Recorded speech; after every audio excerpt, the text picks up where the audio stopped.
Okay, so let's now step a little bit away from the specific results in the Senate and in the House yesterday and think about what this means for the future of political movements, including the progressive movement, which is the one I care about. Normally, it is a great time for the opposition party, the party not in the White House, to make progress when you have a midterm after a presidential election. Trump and Republicans winning in 2016. 2018, just simply speaking, historically at the base level, was expected to be a good midterm for Democrats. However, the Senate was stacked against Democrats. And what I mean by that is that you had mostly Democrats defending seats and Republicans not. You had a lot of Republican Senate seats that were just not up this year. So we already did the detailed results, but Dems won the House, lost the Senate, and did gain control of some new governorships, which I'll mention momentarily. I am going to need to talk some sense here to people on both sides of this so-called blue wave. First of all, on paper, it really wasn't a bad night for Democrats. I know that for a lot of people, and I've been seeing the tweets and the emails, it didn't really feel like it was a huge blue wave, but you've got to understand that the degree to which it was stacked against Democrats. In the Senate, Democrats with way more seats to defend because Republicans had 42 seats. They almost had a majority, 42 out of 50, that weren't even up for re-election. They were totally impervious to the blue wave since they're simply not up for re-election. So yes, Democrats were at a disadvantage. They've lost so far 2 seats net in the Senate. It might end up being 3 or 4. We will see. But Democrats did lose some key races that they should have been able to hold. I mentioned the Heidi Heitkamp disaster. I get it. It's the Dakotas. But it shouldn't have been as lopsided as it was. Claire McCaskill, another example. I get it. It's not the most blue state, Missouri. But yet another race that I believe was bungled. So that is extraordinarily concerning. In the House, Democrats took control, which is great. Barely, though. They needed 25 seats in terms of a net gain. They got, depending on where it'll be when it's all said and done, is it 28? Is it somewhere in the low 30s? It's not totally clear. The results in Florida were an absolute disaster. Andrew Gillum losing there for governor and Bill Nelson losing his seat to Rick Scott in the Senate. Florida, really big disaster for Democrats. For governorships, it actually overall was a really good night. Democrats gained 7 governorships yesterday, a net gain of 7, and Republicans had, understandably, obviously, a net loss of 7 seats. That being said, Stacey Abrams in Georgia lost by just 1.9% in Georgia. And there was voter suppression there. It's not actually clear to me that she lost. I got a couple calls yesterday from people saying, David, should Beto O'Rourke contest the results in Texas? I don't think so. I don't know that Beto O'Rourke lost because of foul play. In Georgia, however, where you had the guy running the election, Secretary of State Brian Kemp, also running as the Republican candidate for governor, and you had deregistration, voter purges, limited voting hours, closed polling places, and in the end, it's that tight. I do think that that's one that needs to be looked into. Other governorships that went the way of Democrats. Maine is a good one. Michigan is interesting. Wisconsin is absolutely huge, where Scott Walker was defeated. The guy is disgusting, and it is so great to see him kicked out. Illinois, Democrats took over the governorship. Kansas, where nightmarish Chris Kobach was defeated, and we'll talk about that a little more. New Mexico and Nevada saw governorships turn blue. And to me, this is one of the biggest wins from last night. Taking over the House is very important, but taking over 7 governorships is so important because this is now 7 more states that could decide to follow the Paris climate guidelines, even if Donald Trump pulls the United States out of that agreement at the national level. This is 7 more states that can legalize marijuana, as some states did, and restore voting rights to felons, as some states did, or protect workers' rights, which Scott Walker was not doing in Wisconsin, quite the opposite. So that is really, really big. And then the other good news from yesterday is that if you look at some specific states, you see that Trumpism destroyed them. And I want to go back to Kansas, the very red state of Kansas, where Donald Trump defeated Hillary Clinton by 20 points in 2016, 56-36. They have a Democrat who is going to be governor, defeating Trump crony Chris Kobach. Democrats in Kansas also took one of 4 House seats from an incumbent Republican, and the person who took it is Sharice Davids, which is huge. So in Kansas, we've really seen how bringing in this cut taxes and defund social programs, Sam Brownback right-wingerism, Trumpism, I don't know what name you want to assign to it, it led to a definitive leftward move for Kansas. That is really great news. And then also good news are the ballot initiatives. Florida banned offshore drilling and banned indoor vaping. They restored voting rights for felons. Michigan legalized marijuana by popular vote. They will be the 10th state to legalize marijuana. That's a clear trend nationally, and it's of course going to continue. The momentum continues to build. So listen, the big picture is Democrats took the House. They didn't lose that much in the Senate, given how the races favored Republicans. They gained 7 governorships, and a bunch of different progressive ballot initiatives were passed.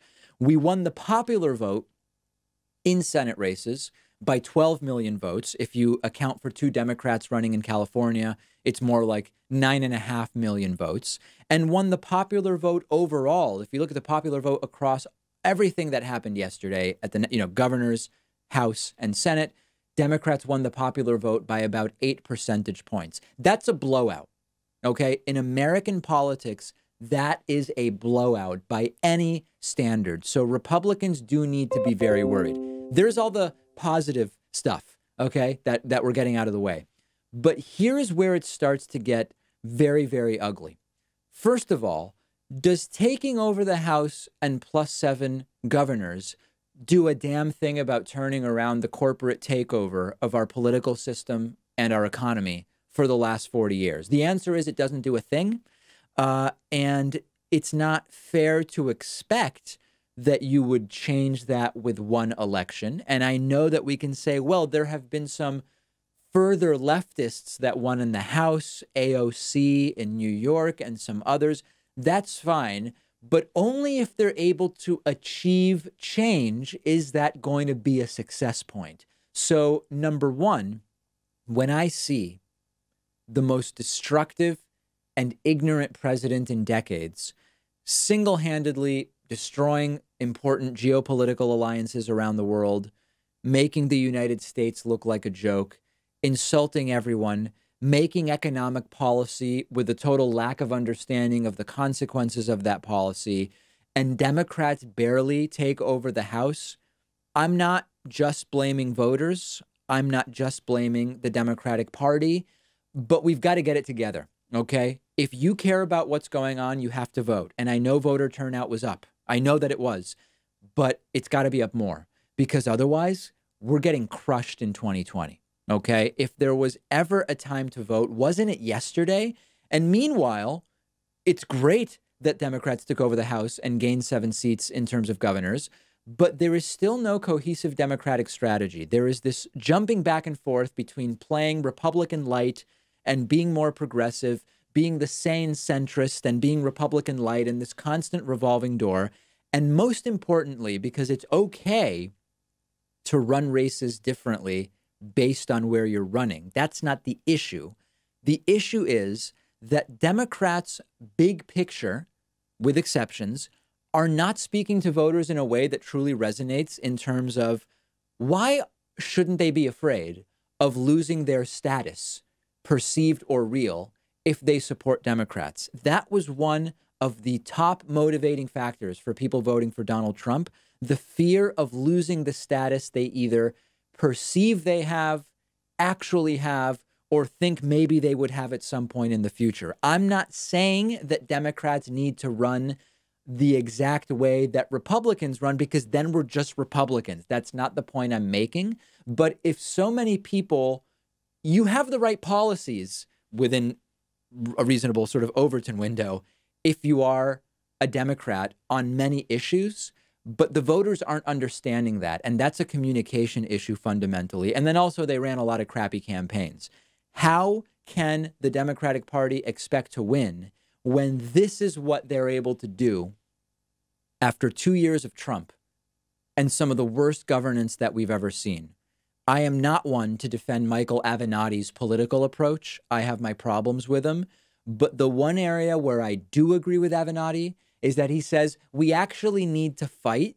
And that doesn't mean compromise our principles. It doesn't mean do things that we find immoral. But Trump will crush us in 2020 if we continue the waterfalls and ginger snaps approach that too many, but not all Democrats take. You can't be Republican light. You can't pretend that you don't need to play the game, period. And if you are disappointed, and you should be to some degree, even though there were victories last night, we have a new project. We have 2 years now where the goal is clear. Take over the White House, take over the Senate, expand control of the House, and get a majority in terms of governorships. And I'm going to be talking about that shortly. Breaking news, as predicted by people connected to reality but denied by Trumpists, it seems Donald Trump Jr. is now expecting to be indicted and, quote, soon. 2 days ago, Gabriel Sherman reported in Vanity Fair that people at the White House are, quote, very worried about Donald Trump Jr. Politico has now broken the news that Donald Trump Jr. has been privately telling his own friends that he believes he could be indicted. And the big area of, I guess we would call it interest, or what would the subject matter of the indictment be? It looks like it could be related to the fact that Donald Trump Jr. testified that he never, under oath, that he never spoke to his father, Donald Trump, about that infamous Trump Tower meeting where Russians promised dirt on Hillary Clinton. Did he lie about that? If he did, that's bad not only for Trump Jr., but it's also very bad for Trump Sr. as well. And that could explain the rush to fire Attorney General Jeff Sessions and to put in place an interim replacement who is very hostile to the Trump-Russia investigation, because if Trump Jr. lied about not having spoken to Trump Sr. about the meeting in advance, that means Trump Sr. knew about the meeting in advance, which immediately implicates Donald Trump in potentially more crimes. And the Gabriel Sherman article says that the White House insiders are worried that Mueller would indeed be able to prove that Donald Trump Jr. committed perjury. And with perjury very often being so difficult to prove, this would be absolutely massive. And then we've got to get to the meat of it. If indeed Donald Trump Jr. lied under oath, why did he do it? He obviously had an attorney with him. I'm sure that Don Jr.'s attorney said to him, you're going to be under oath. It's dangerous, legally speaking, to lie to federal investigators while under oath. It is a crime to do that.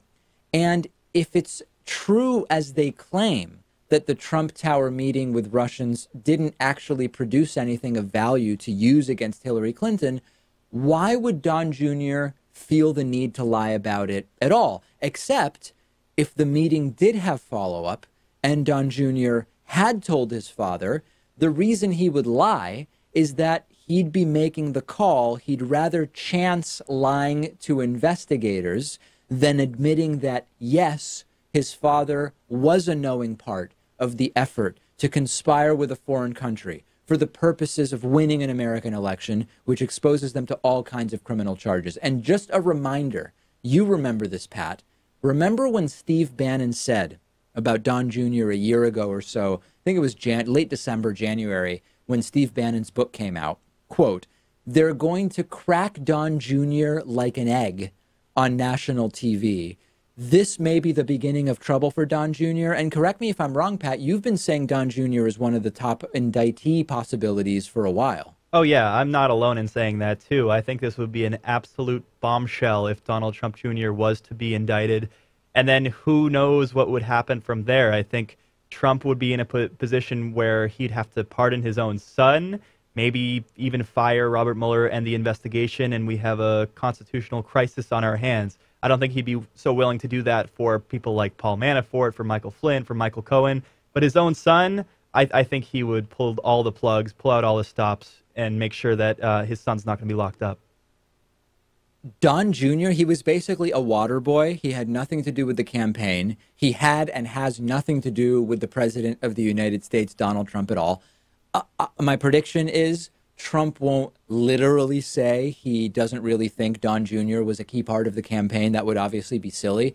But I actually do think that Trump is going to throw Don Jr. under the bus to some degree. And the reason why I think that is that we've already learned that when the initial news of the Trump Tower meeting first broke, we learned that Trump was reportedly absolutely furious with Don Jr. And nothing had even really happened then. Like, we didn't know at that point how big that meeting and the circumstances that led up to it were going to become. So grab the popcorn. This is going to get extraordinary very, very soon, Pat. With the ranking of Donald Trump's kids, I think Don Jr. is probably like third. Like, if this happened to Ivanka Trump, investigation would be totally over. Ivanka would be pardoned. If it happened to Barron, which I don't foresee happening, maybe Trump would get upset as well. But once you start getting down to Donald Trump Jr., to Eric, to Tiffany Trump, maybe he doesn't care so much. I actually think the ranking for Trump would be that Ivanka is his favorite, particularly, all those times he's talked about how amazing her body is. It seems he really, really seems to think of her as just the tops. Then I would say it's Eric Trump. Then I would say it's Don Jr. And then sort of at the bottom, I think it's Tiffany and Barron, who he just doesn't even really seem to talk about. What a night. Thanks to everybody who joined me on the live stream, by the way, last night on the David Pakman Show YouTube channel. Thousands and thousands of people coming through and sending comments, and a lot of people signing up for memberships to set up for the next 2 years, because we had results that I am going to go through in detail yesterday. We have results from the House. We have results from the Senate. We have results, very positive results for Democrats when it comes to governor's races, and we'll talk about ballot initiatives. Just so much to discuss. Let's start with the House, then do Senate, and then we are going to kind of sum up about the meaning of everything that happened yesterday and what's next and what is now possible. So in the House, Democrats have won. Democrats took over control of the House. There are still numbers coming in, so it's not, as of right now, 100% clear exactly how many seats Democrats picked up. There are websites right now that have it as plus 26, some as plus 28, others that say it's going to be somewhere in the 30s when it's all said and done. Democrats needed to gain 25 seats. So at the conservative end of those numbers, not an overwhelming victory, but taking over the House is taking over the House. Gerrymandering is something that, when it comes to the House, works against Democrats. And we have to see it as a win, even if it is one that is not as big as we would have wanted. Some notable races. Alexandria Ocasio-Cortez, not surprisingly, after defeating the incumbent Democrat in the Democratic primary, got 78% of the vote in New York's 14th district, will become the youngest member of the House ever at 29. Actually, is it ever? She'll be the youngest now. I believe it also is ever.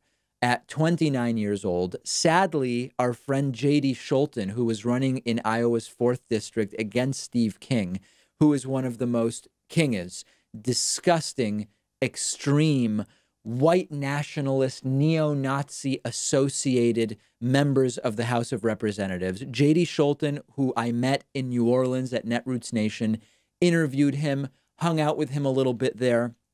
Such a good guy. And would have been such an amazing victory to take down Steve King. But sadly, J.D. Scholten did not win, ending up just shy, about 10,000 votes shy, which in that in that particular district worked out to 50.4 to 47%, about 3.4 percentage points separating them. Valiant effort. What does that mean, right? It was close. Is it better for it to have been close than not? Maybe, because it signals that even those red districts could be turned blue. I sent JD a message, and it's just a real disappointment. Good news from the House. Congressman Russia, also known as California's Dana Rohrabacher, he lost to Democratic challenger Harley Ruda. That is fantastic news, because not only is he an extremist Republican, he's also one of the most Russia co-opted members of the House of Representatives. And it is fantastic that he is on his way out. And now, as soon as Democrats are sworn in January, it's time to get going. And the question is, well, what? What do we get going on? Number one, investigations. And I don't mean just Trump. We have been dealing with in the Trump administration at large, not just the White House, with one of the most corrupt, self-serving, truth-ignoring groups of people that have maybe ever made up an administration. David Corn is already reporting that House Democrats have started to put together a list of areas of investigation and subpoenas related to the Trump administration. The House has dozens of committees and subcommittees, and they have some serious investigative power. And you are going to likely see the Intelligence Committee revive the Trump-Russia investigation, but in a serious way, not one where Republican Devin Nunes, Trump's buddy, is running back and forth to the White House telling Trump exactly what the committee is doing. It will be hopefully a non-farcical investigation. You're going to see Foreign Affairs hopefully look at the Trump-Saudi relationship and potential violations of the Emoluments Clause with Saudi Arabia, but also with a whole bunch of other countries in their attempts to ingratiate themselves with Trump by staying at his hotel in Washington, D.C. when they come in for official business. The Department of Homeland Security can get right in the middle of the policy of child separations that is being carried out by the Trump administration at the border. Armed services can investigate whether Trump is violating the law by using the military as law enforcement when he sends them to the U.S.-Mexico border to play cops because of the immigrant caravan that is quickly dwindling in size and very slowly approaching the U.S.-Mexico border. Trump's cabinet members could and should find themselves under investigation. You've got Wilbur Ross, Ben Carson, Ryan Zinke we've talked about, Betsy DeVos. They've all been accused of wrongdoing. They all should be investigated by the House. If Donald Trump found fake news an annoyance in doing whatever the hell he wants, I think he doesn't yet know what it's like to have a opposition House of Representatives investigating you in a serious manner. And then there are even more. I mean, oversight and government reform, they've got a very long list of things they want to investigate Trump about. This includes, why are they adding a citizenship question to the census? And what are the motivations for doing that? What about the endless White House security clearance scandals? What about the Muslim travel ban? What about that ambush in Niger that left 4 soldiers dead? And the Trump Foundation and Trump's response to the Puerto Rican hurricane, use of private email by the White House. All of this stuff is now on the table. And then put all of that aside. Then there's the House Judiciary Committee, and they have another list, which I'm not even going to get into right now.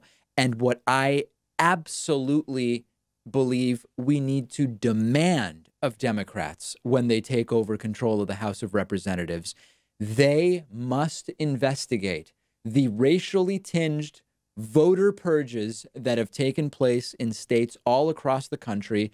It's time to use the subpoena power. This is an attack on our democracy. There are attacks on our democracy happening from foreign powers, and there are attacks on our democracy for the benefit of the Republican Party happening internally.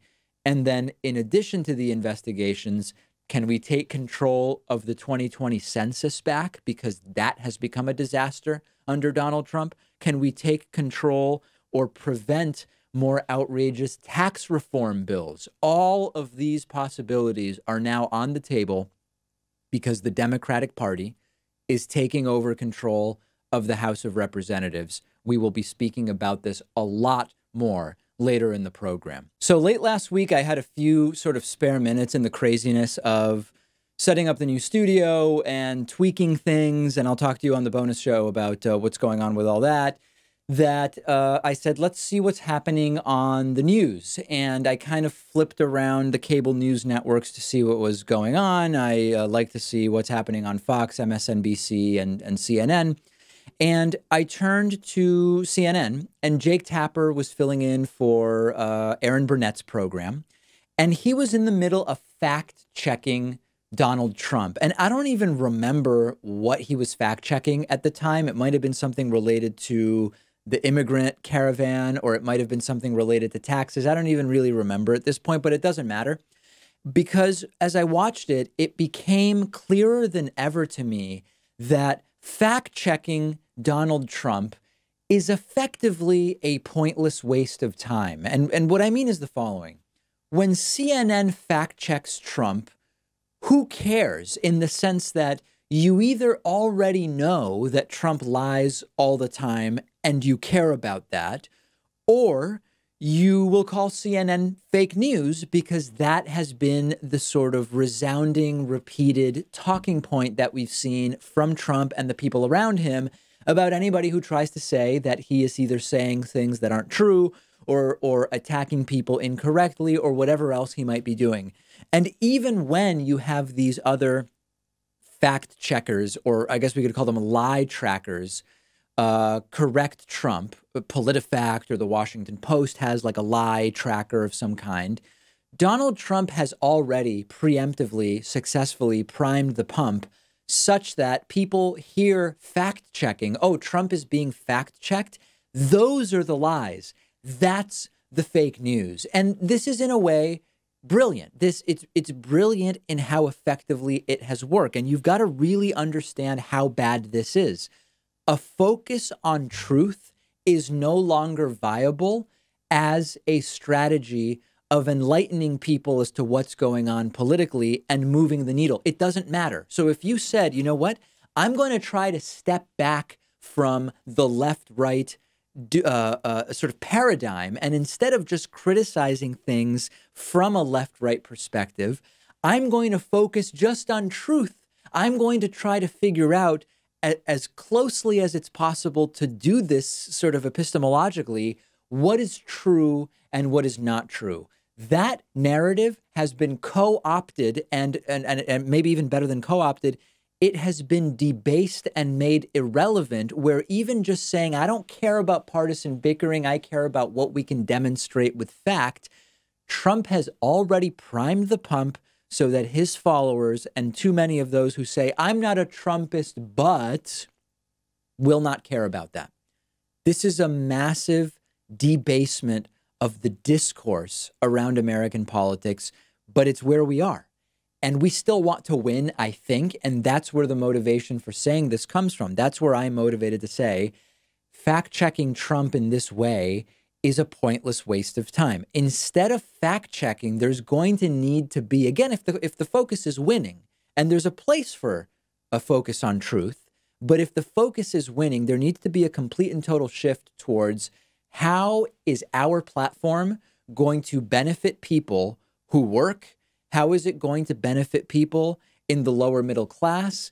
How is it not a threat from the left that you will lose status, either real or perceived, if Democrats win? Because again, I'm not saying I believe that that's actually a risk, but the Trumpists perceived that he would protect them from a loss of the status they either believe they have, actually have, or hope to have in the future. And the Trumpists have pulled off a brilliant emotional scam, because it's no longer a sort of rational basis on which they appeal to voters. It's an emotional basis that they use to appeal to voters. It is their side that claims the facts don't care about their feelings. You know, that phrase that's become popular. Their entire platform is based on feeling and emotion. It doesn't matter if the Pentagon said, as I will tell you later on in the show, that the immigrant caravan is not a threat to the national security of the United States. If they feel like it is, and if they can be sold a bill of goods that claims that it is, then that's all that matters. It doesn't matter if tax cuts for the rich just allow the rich to hoard money without helping the economy, which is the reality. If it feels like the fair thing to do is to let rich people keep all their money or more of their money, because after all, it's their money and they create jobs. If that feels like a good argument, it's going to work. It doesn't matter if the facts don't bear it out. And look at how bad they are and how much they lie is totally accurate. I talk about that on the show, and others talk about it. But it's not allowed Democrats to win in a country that keeps moving to the left. More and more people believe, for example, that the government has a basic right to provide a basic duty to provide everybody with some basic level of health care. More and more people than ever believe that. And yet our elected officials keep moving to the right, depending on how you measure it. This is absurd. And it is very easy for the left to take this approach of, hold on a second, if we just talk sense to people and tell them what the facts are, we will win.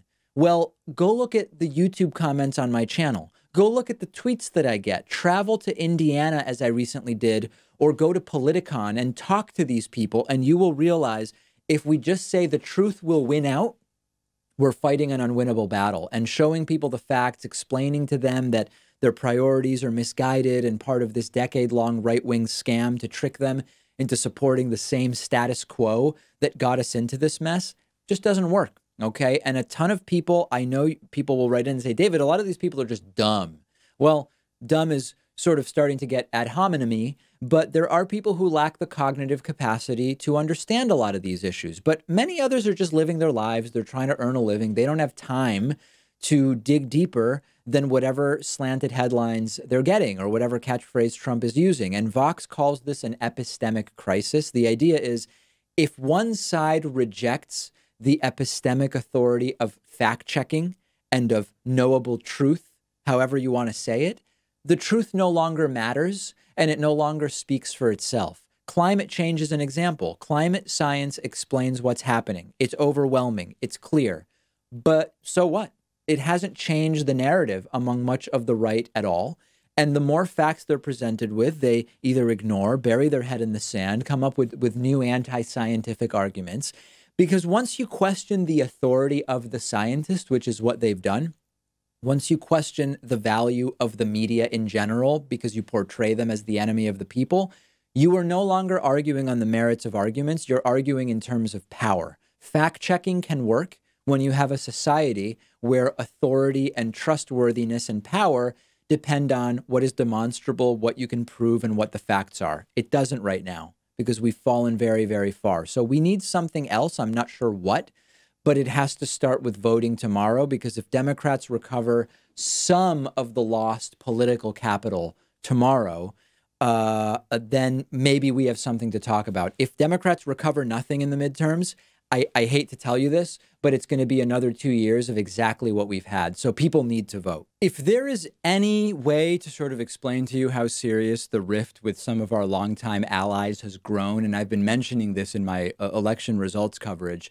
the conflict between sort of normal Europe and the nationalist, right-wing populist forces that we've seen rise in the United States under Trump and elsewhere have now gotten to such a point that the French president is saying there should be a real European army created to protect Europe against possible abandonment by allies, including the United States, in the event of military conflict. There is no possible way to overstate the significance of one of our biggest European allies saying that things have changed to such a degree that Europe must militarize together against the possibility of conflicts where the U.S. may not be with Europe, never mind possible conflicts against the United States. Emmanuel Macron said yesterday, or the day before, I believe it was, that, quote, we have to protect ourselves with respect to China, Russia, and even the United States of America. When I see President Trump announcing that he's quitting a major disarmament treaty, which was formed after the 1980s Euro missile crisis that hit Europe, who is the main victim? Europe and its security. Peace in Europe is precarious. So this was actually interpreted two different ways when news broke of it. One was Emmanuel Macron is saying, we need a European army in case France needs to fight the United States. I actually don't think that's really the right interpretation, although it's of course conceivable. But the truth is that the U.S. and France are both NATO members, and we're supposed to be participating in shared defense. The idea of actual military conflict between France and the United States, even under Trump, is pretty unlikely, fortunately. The more sort of realistic interpretation is that France would be worried that in the case of certain conflicts, the United States may not actually participate in that shared defense and honor the commitments that they've made, or may continue to further back out of commitments that they've made formally. It's going to be really interesting to see how the American right reacts to this, because the normal reaction from the right at the micro level and the country level is, how can we criticize anybody for being prepared to defend themselves? They will apply this to countries in terms of building nuclear arsenals or obtaining huge weapons from massive, big time weapons from the big military industrial suppliers that we talk about all the time. They also apply it to gun owners at the micro level. Will they also apply it to Europe?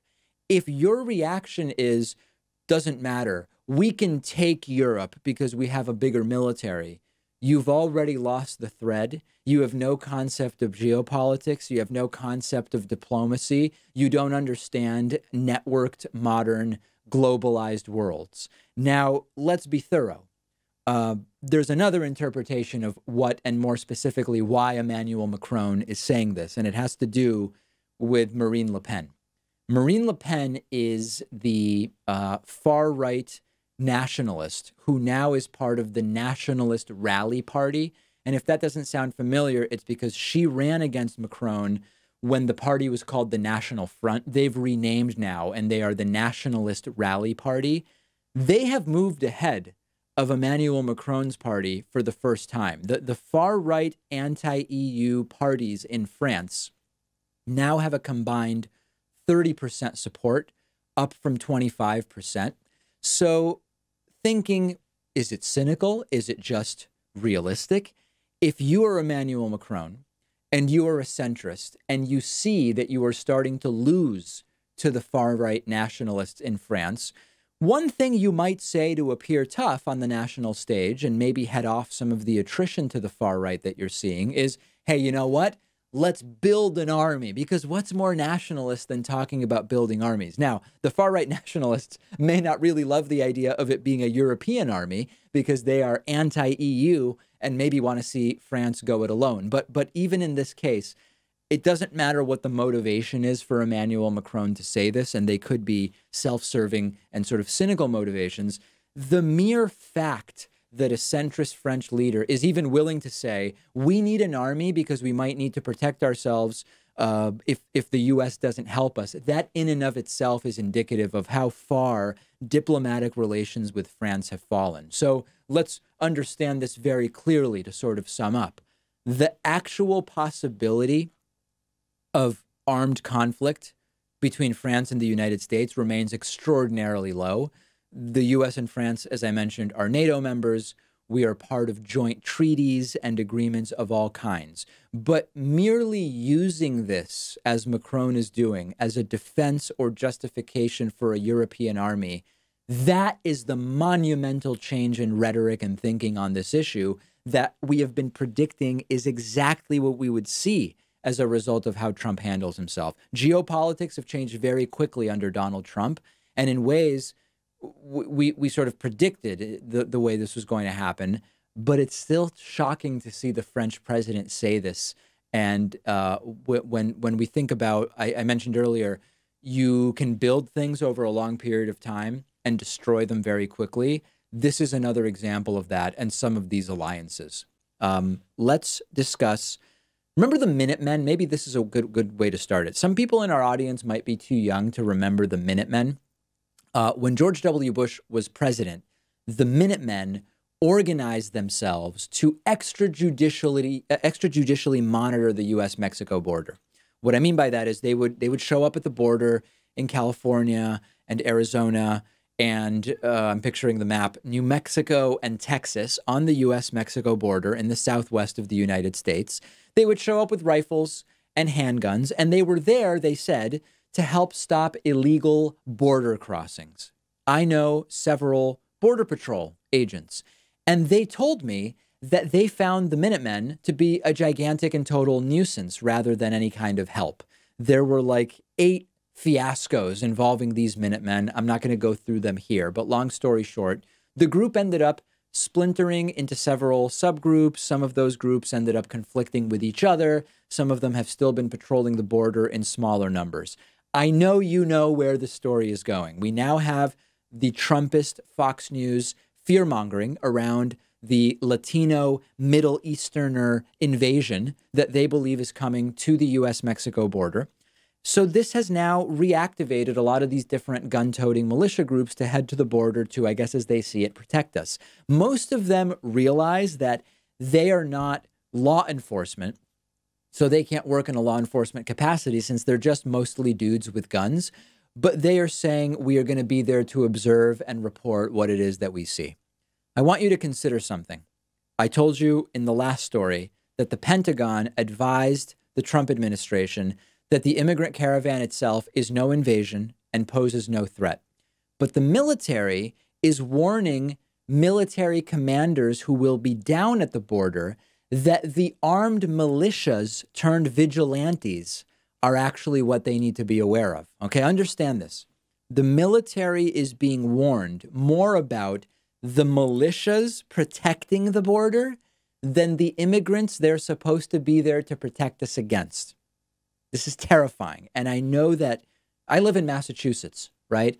I'm sort of insulated from a lot of this political nonsense, but this is a nightmare.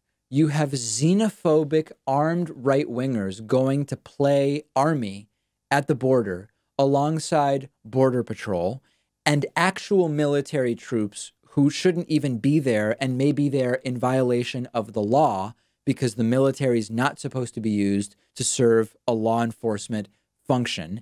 And what are they even going to do for the weeks before the caravan is even slated to arrive at the border anyway? Because it's going to be weeks.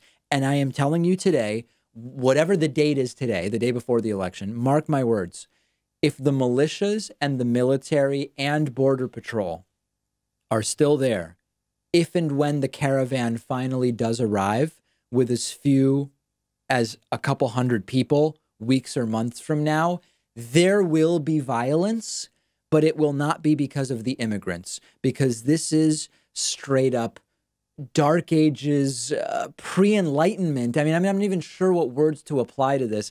This is retrograde behavior.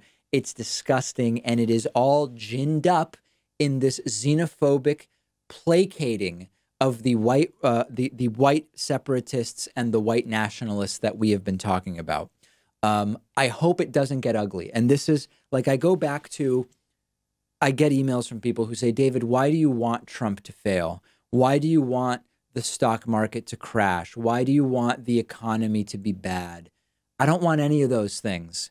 Believe me, if you looked at my mutual fund account from October 2018, last month, it is by orders of magnitude the worst month that my account has had ever.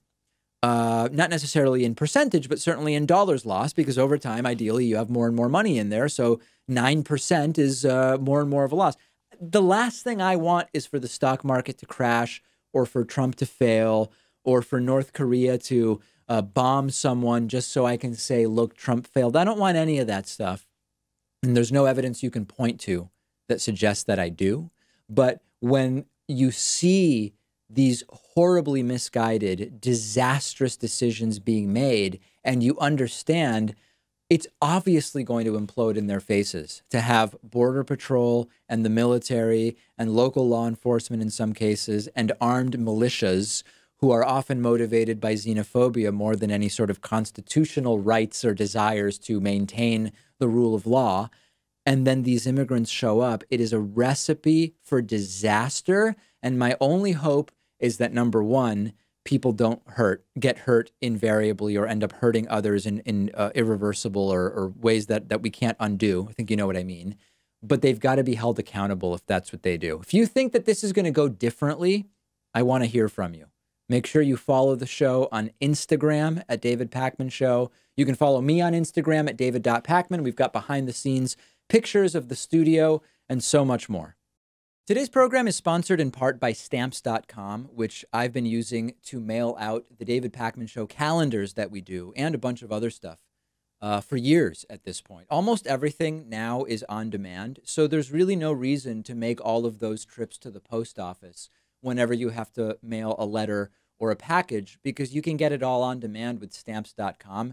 Many of you remember my stories about my frequent trips to the post office to mail stuff out to people in the audience. No more, because now with Stamps.com, I can access all those services from the post office, which are great services, from my desk 24/7 when it's convenient for me. Buy and print official U.S. postage for any letter, any package using your own computer and printer. Mail carriers will then pick it up. Click print email and you're done.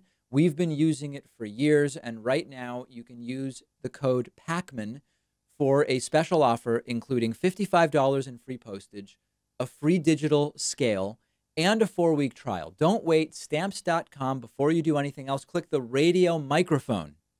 Very important. Click the radio microphone at the top of the homepage.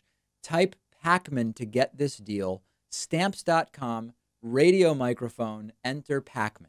Attorney General Jeff Sessions has been fired by Donald Trump. Protests already planned all over the country for 5 p.m. local time this afternoon. You might be wondering, why am I saying fired? Because there are some reports that say resigned. There are other reports that say forced out. The bottom line is that Donald Trump wasn't pleased with Jeff Sessions dating all the way back to 2017.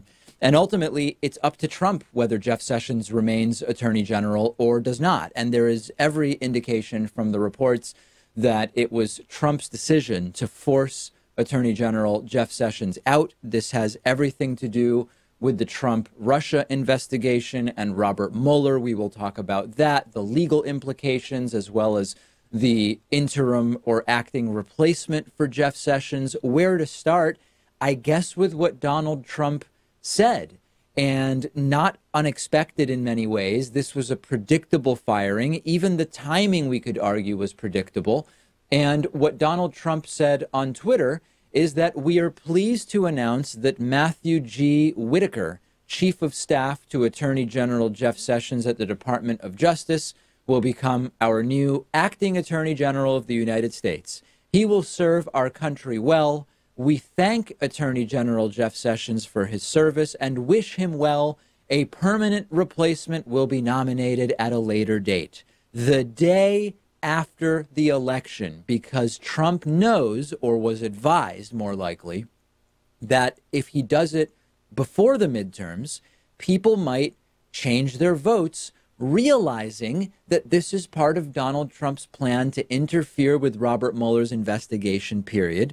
Former FBI Special Agent Asha Rangappa tweeting earlier today that even this firing would potentially be relevant to a case against Trump for obstruction of justice. And in fact, right before the tweets about the firing, Donald Trump tweeted about Robert Mueller as the last tweet before firing Jeff Sessions, and as usual, referring to the Russia investigation as a witch hunt. So it's as if we needed that to realize that these issues are related, and the timing of the tweets, the timing of the firing, everything about this is making it very, very clear.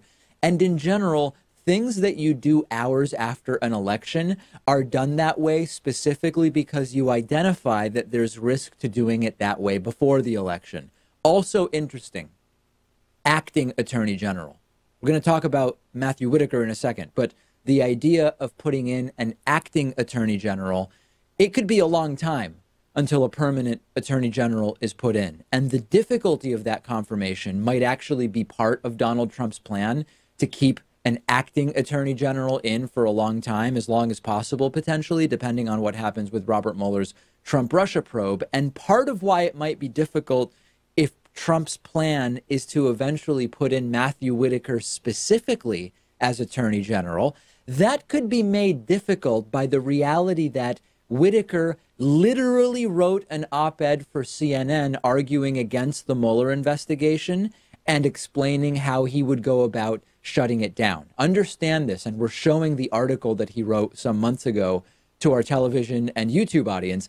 The guy who is taking over for Jeff Sessions has publicly stated how he would end the Mueller investigation, which he believes goes too far, and he would do it basically by starving it of funding, which is a common right-wing tactic. We've seen them try to do this with Obamacare.